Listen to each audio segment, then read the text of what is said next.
Hello साथियों, स्वागत है आप सभी का हमारे यूट्यूब चैनल पर। मैं हूं सविता। कैसे हो आप लोग? दोस्तों, ये क्लास है बीएड फर्स्ट ईयर की, जिसमें आज हम करेंगे पेपर सेकंड का एक टॉपिक। तो आज का टॉपिक होगा शैशवावस्था में शिक्षा का स्वरूप या nature of education in infancy.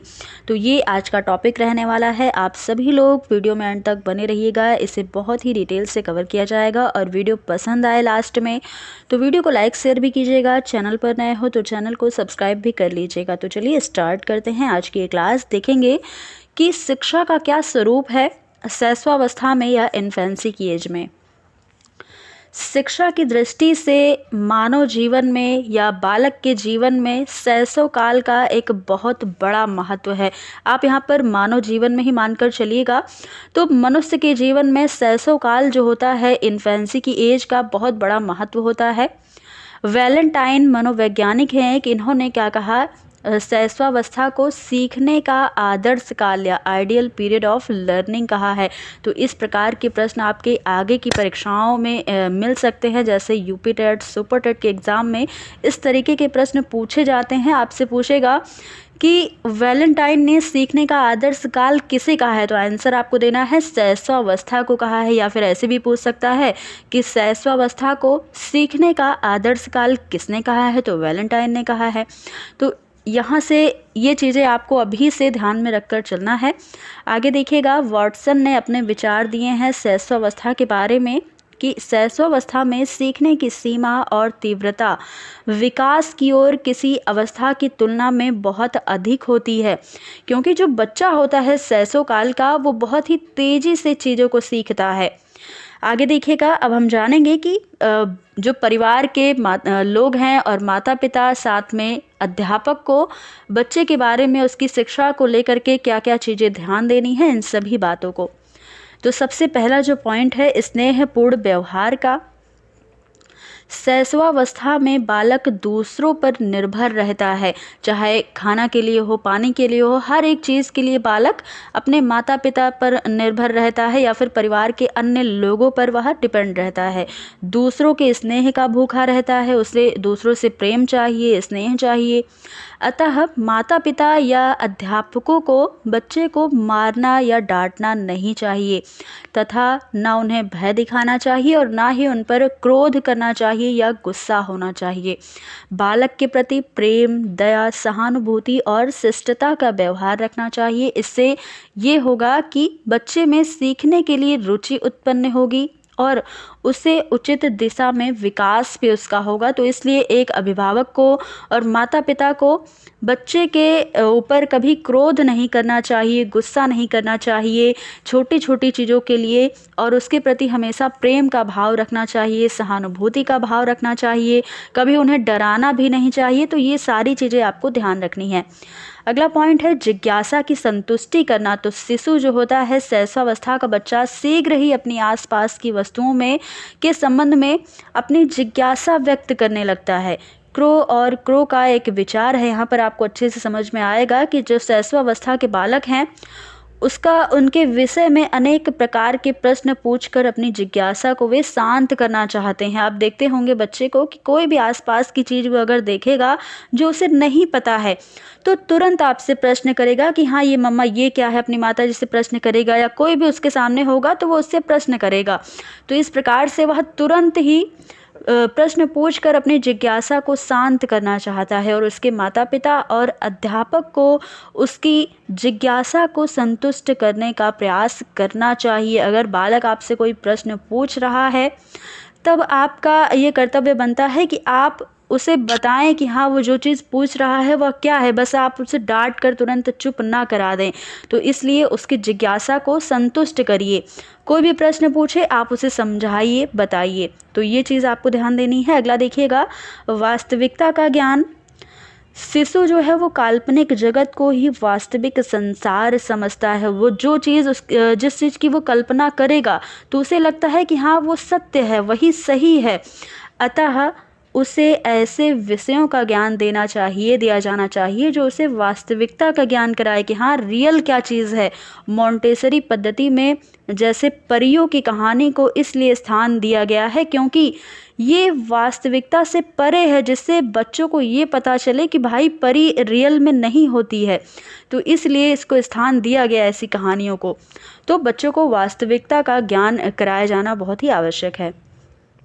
आगे देखिएगा, अगला पॉइंट है व्यक्तिगत स्वच्छता की शिक्षा। तो शिशु कुछ बड़ा हो जाए, जैसे वो अपनी चीज़ों को करने लग जाए, जैसे मंजन करने लग जाए या नहाने लग जाए, तब उसे व्यक्तिगत स्वच्छता की शिक्षा देनी चाहिए। उसे मंजन करने, नहाने, स्वच्छ रहने या खुद से कपड़े पहनने। जैसे वो स्कूल जा रहा है तो उसे ये चीज़ सिखाएं कि वो खुद से अपने ड्रेस पहन ले, खुद से अपना जूता बांध ले, जूते की लेस बांध ले। तो ये सारी चीज़ें उसे व्यक्तिगत स्वच्छता की शिक्षा आप उसे दें, बताएं हर चीज़ कि क्या उसे करना चाहिए, जो खुद से वो कर सके और हमेशा अपने आप को साफ रख सके, स्वच्छ रख सके। ये चीज़ें भी आप उसको ज़रूर बताएं।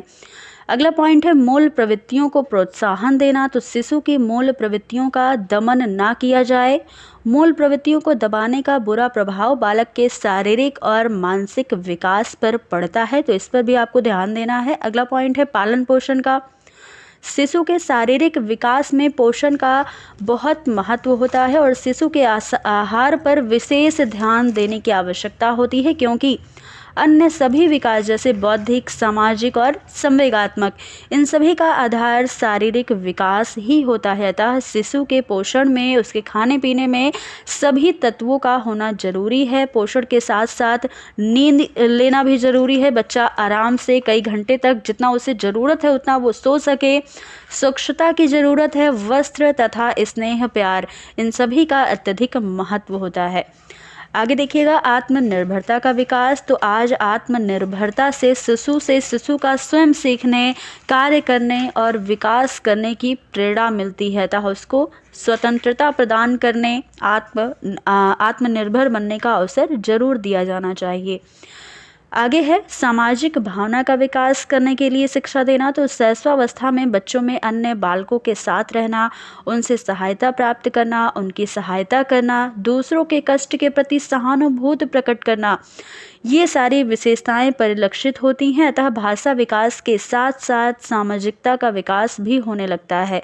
आप देखते होंगे जो छोटे बालक होते हैं, छोटे बच्चे जो होते हैं, आप देखते होंगे उन्हें अपने फ्रेंड्स की सहायता करने लग जाते हैं। कोई छोटा बालक अगर उनके सामने दिखेगा, उसे चोट लग जाएगी तो वह खुद ही उसे मरहम लगाएंगे। तो इस तरह की चीज़ें वो करना सीख जाते हैं। उनके अंदर सामाजिक भावना का विकास हो जाता है। इस समय बड़ों का अभिवादन करना, अपरिचितों से व्यवहार करना, ये सारी चीज़ें सिखाना उचित रहता है। अन्य बालकों के साथ उसे अंतःक्रिया के अवसर उपलब्ध कराने चाहिए, जिससे वो कई सारे लोगों से मिल सके, अपने समाज से मिल सके। और देखिएगा जैसे अन्य बालकों के साथ खेलना, साथ साथ खाना, साथ साथ बातें करना, ये सारी चीज़ें, इससे वे बच्चे दूसरों के साथ मैत्रीपूर्ण व्यवहार करना सीखेंगे और दुर्बल बालकों के प्रति सहानुभूति की भावना का विकास भी होगा। तो ये विकास भी बच्चों के लिए बहुत ही आवश्यक है। आगे है आत्म प्रदर्शन के लिए अवसर देना। शिशु के आत्म प्रदर्शन की प्रवृत्ति होती है, अतः माता पिता, अभिभावक तथा अध्यापकों को उससे ऐसे कार्य कराने चाहिए जिससे वह अपने आत्म प्रदर्शन का अवसर वो दिखा सके, उसे ये अवसर मिल सके। आगे है आत्माभिव्यक्ति के लिए अवसर देना। शिशु को आत्माभिव्यक्ति का पूर्ण अवसर प्रदान किया जाना चाहिए और आत्माभिव्यक्ति के लिए मातृभाषा सबसे अच्छा माध्यम होता है। अभिभावकों और अध्यापकों को चाहिए कि शिशु की छोटी छोटी कहानियाँ, कविताएं सुनना और याद करवाएं तथा उससे सरल भाषा में बातचीत भी करें। क्रिया तथा खेल द्वारा शिक्षा देना। शिशु जन्म से ही क्रियाशील होते हैं, खेल में उनकी सहज रुचि होती है, इसलिए खेल के द्वारा और करके सीखने पर उसे पूर्ण अवसर दिया जाना चाहिए। बच्चा क्या करे कि हर चीज़ उसे आप उस पर छोड़ दें, वो करके सीखेगा तो बहुत अच्छे से सीख पाएगा। तो स्टैंग महोदय ने कहा कि शिशु अपने और संसार के बारे में अधिकांश बातें खेल के द्वारा ही सीखता है। तो बच्चे खेल के द्वारा और क्रिया करके चीज़ों को ज़्यादा अच्छे से सीख पाते हैं, इसलिए उन्हें इस चीज़ का अवसर भी दिया जाना चाहिए। आगे है मानसिक क्रियाओं के अवसर उपलब्ध करवाना। शिशु को ऐसे अवसर अधिक से अधिक उपलब्ध कराने चाहिए कि वह ज्ञानेंद्रियों के द्वारा मानसिक क्रियाएं जैसे सोचना, विचारना, समझना, पहचानना, इन सब चीज़ों में भी संलग्न हो सके। तो आप इसका अवसर दें कि बच्चा अगर कोई चीज़ है तो आप तुरंत उसे बता ना दें, उसे सोचने पर विवश करें।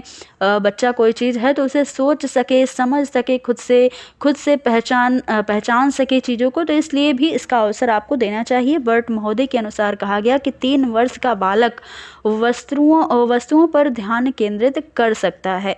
अगला है अच्छी आदतों का निर्माण करना। व्यक्ति की आदतें ही उसके भावी जीवन का निर्माण करती हैं, तो इसलिए शिशु को प्रारंभ से ही दैनिक व्यवहार और सामाजिक शिष्टाचार के प्रति प्रेरित करना चाहिए।